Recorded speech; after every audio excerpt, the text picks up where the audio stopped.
একদিন তো পুরো গাছ ভর্তি ফুল ছিল, জানো তো? বাপরে বাপ, এখন করে খুব ফুল ফুটছে না? এক একদিন ফোটা আবার এক একদিন কম ফোটা, এই কম ফুটেছে। আজ কম ফুটেছে না? এক একদিন খুব হ্যাঁ হ্যাঁ হ্যাঁ, আজকে কমই ফুটেছে। আমি তো যেদিনে তুলেছিলাম খুব মানে একদম ভর্তি ছিল। 4টা ফুল গাছে ছিল। এই সাদা ফুলগুলো এখন ফুটতে ধরেছে না, টগর ফুলগুলো। তোলো 2-4টা তোলো। দাঁড়া, আমার ফোনটা তো পড়বে। না, ডান হাতে তো, বাঁ হাতে ধর আর ডান হাতে করো।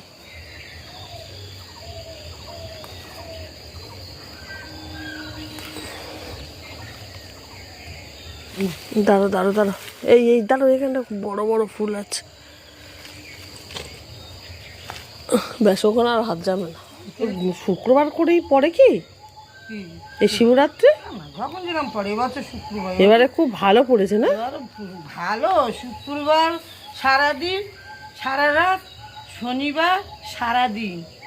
বাবা, তুমি করো তো? হ্যাঁ, আমার আবার শনিবার সারাদিন, আবার এদিকে অমাবস্যা লেগে যাচ্ছে রবিবার সারাদিন। তোমার এবার শরীর অর্ধেক হয়ে যাবে। ভালো তো, তুমি তো শরীরটাকে কমাতে চাইছিলে।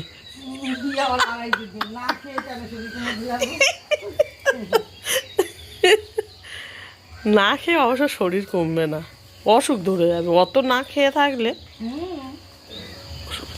হিতে বিপরীত। এখন বসে পড়েছি চা বিস্কিট নিয়ে। এক্সারসাইজের পর 1 ঘন্টা পর চা বিস্কিট খাচ্ছি বন্ধুরা। আর সকালে এক্সারসাইজের আগে আমি ওই সাথীদের সঙ্গে কথা বলছিলাম। এই নিয়ে আলোচনা হচ্ছিল যে এবারে শিবরাত্রি 2 দিন পড়েছে। তো সাথীদি বলছে যে 2 দিন পড়েছে, কষ্ট ভীষণ হবে।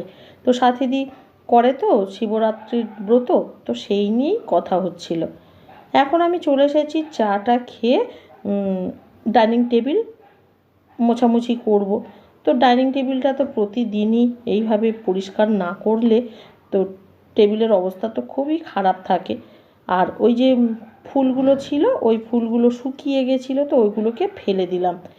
তো ভালোভাবে মুছে নিয়ে এখন চলে এসেছি বিছানা গোছাতে। সকালের দিকে এমন কাজের তাড়া থাকে, তো আমার না এক্সারসাইজের যে ড্রেসটা খুলে নেব সেই সময়টুকুও যেন আমার ব্যয় করতে ইচ্ছা করে না। মনে হয় যেন আমি কখন তাড়াতাড়ি কাজ সেরে নেব। গুড মর্নিং বন্ধুরা, কেমন আছো তোমরা? নিশ্চয়ই তোমরা সকলে খুব ভালো আছো, সুস্থ আছো। আমরাও ভালো আছি। এখন চলে যাচ্ছি ছাদে। তো পিছনে দেখতে পাচ্ছ বিছানা তোলা হয়নি, বিছানা তুলবো। ওখানে সমুর বাপি শুয়েছিল, আর আমি আর সমু তো নিচেই শুয়ে থাকি। বন্ধুরা, আজ বৃহস্পতিবার, আর এখন বাজে সকাল 8:30, 8:30 না, 8:45। চলে এসেছি ছাদে। সমুকে একটু স্কিপিং করাবো, মানে ও করবে, আমি দেখবো, ওর সঙ্গেই আমি থাকবো কিছুক্ষণ। আর ও দেখো কি করছে, হাতে লাট্টু নিয়ে ঘোরাচ্ছে। ছাদ তো নষ্ট হয়ে যাবে বলো। এই তো দেখাচ্ছে, হ্যাঁ দেখা যাবে। ও ঘোরাবে, তোমাদের একটু দেখাচ্ছে। এই যে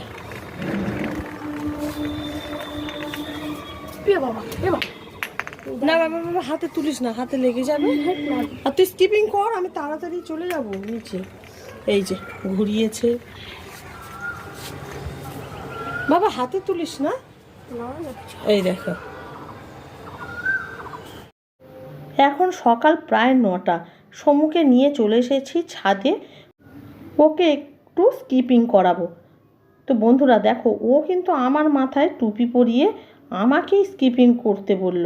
তো ওকে তো বলেছি করতে, তো ও আমাকে বলছে যে মা তুমি পারবে?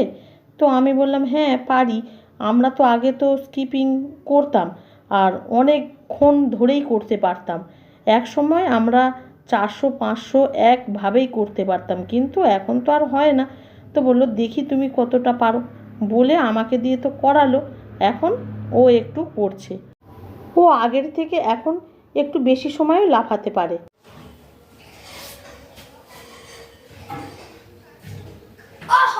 সিটাপ দাও বাবা, সিটাপ বাবা, সিটাপ দাও, একটু দাও সিটাপ। 10টা দিস। আরে দুটো দাও। হ্যাঁ, পা যেন না ওঠে সিটাপে। এবার ভালো করে করো, পা যাতে না ওঠে। হ্যাঁ ঠিক আছে। ছাদে গিয়েছিল, পায়ের তলার অবস্থা কি?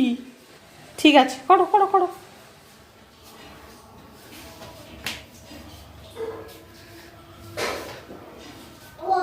খুব ভালো হচ্ছে। হ্যাঁ হ্যাঁ হ্যাঁ, ঠিক আছে, খুব ভালো হচ্ছে। মাঝে মাঝে না বাচ্চাদের সঙ্গে আমাদেরও ওইভাবে বাচ্চা হয়ে ওদের মতনই করতে হবে, কারণ ওদের করাতে গেলে আমাদেরকেও না একটু ওদের সামনে সেই সম্পর্কে একটা অভিজ্ঞতা তো দেখাতেই হবে, তা নাহলে ওরা করতে চাইবে না। এখন আমি চান করে একটু আয়নার সামনে এসেছি, মাথাটা আঁচড়ে মুখে একটু ক্রিম লাগিয়ে নিলাম। তো বন্ধুরা, এগুলো না তোমাদের দেখেই শেখা কিন্তু। তো চলো এবারে আমি পুজোটা দিয়ে নেব। তো নিচে আমি তুলসী মঞ্চ ভালো করে এখন ধুয়ে নিয়ে যাব ওপরে। তো এই তুলসী মঞ্চটা যখন এই দিকে ছিল না, আমার খুব অসুবিধা হচ্ছিল বন্ধুরা। তো একটুখানি জায়গা ছিল, মানে নড়াচড়ার মতনও যেন জায়গা ছিল না। এখন খুব ভালো লাগে।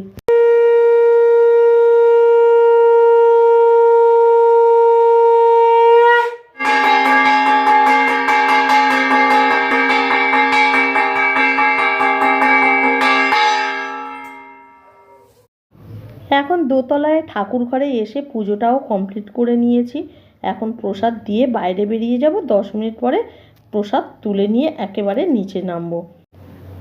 এইভাবে যদি প্রতিদিন আমরা সকাল সকাল পুজোটা দিতে পারি না, মনটা খুব ভালো লাগে। তো পুজোটা দিয়ে আমি বাইরে বেরিয়ে এসে দেখছি সমু পড়তে বসেছে ও বারপির কাছে। তো খুব মন দিয়েই পড়াশোনা করছে। তো আমি এবারে চলে এসেছি ঠাকুর ঘরে, প্রসাদ তুলে নিচে যাব।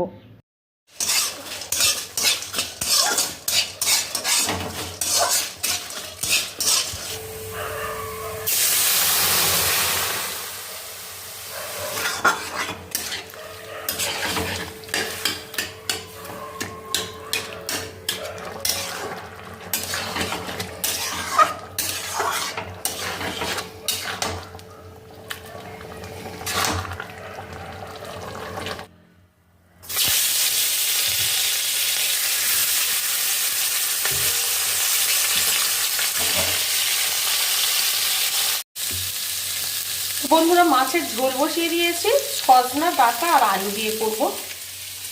মাছগুলোকে তো এইভাবে ভেজে নিয়েছি। তো আমি মাছ খুব কড়া কড়া ভাজি না, একটু মানে হালকা ভাজি।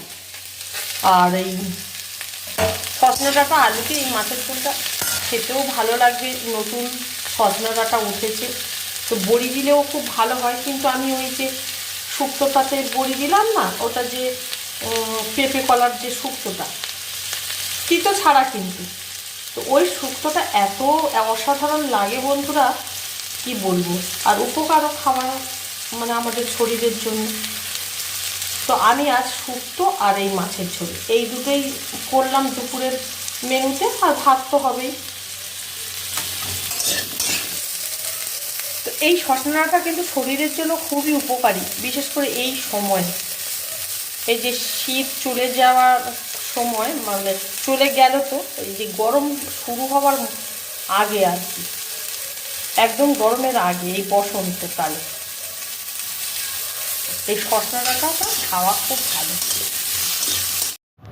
এখন বন্ধুরা তোমাদের দেখিয়ে দিচ্ছি দুপুরের মেনুগুলোকে। ভাত, শুক্তো আর সজনা ডাঁটা, আলু আর মাছ দিয়ে ঝোল। তো এগুলোই দুপুরের মেনু। তো চলো বন্ধুরা, এখন আমরা খাওয়া দাওয়া করে নেব। আর আজকে সমুর বায়না, ও এই যে রান্না হয়েছে ওগুলো দিয়ে খাবে না। তো বলো বন্ধুরা, সব সময় বাচ্চাদের পছন্দ মতো জিনিস দিলে কি ভালো? তো ওদের পছন্দ মানে বুঝছো যে কীরকম জিনিস খেতে চাইছে। তো যাই হোক, আমি বললাম তোকে খাইয়ে দিচ্ছি বলে ওকে খাইয়ে দিচ্ছি। প্রথমে তো খেতে চাইছিল না, তারপরে ওর মুখে খুব টেস্ট লাগলো, খেতে শুরু করেছে এখন। আমরা সংসারের সমস্ত দিকটা সামলাই, তাই না? সমস্ত দিক সংসারের খুঁটি নাটি দিক, আর এই বাচ্চাদের বাহানা, টাল বাহানা যা করে, এগুলো কে সামলাবে বলো? তো সকাল থেকে রাত পর্যন্ত তো এইভাবেই চলতে থাকে। তো যাই হোক বন্ধুরা, আজকের ভিডিওটা কেমন লাগলো কমেন্ট করবে, ভালো লাগলে একটা লাইক করে দেবে। তো আজ এই পর্যন্তই, টাটা। আবারও আসবো নেক্সট ভিডিও নিয়ে।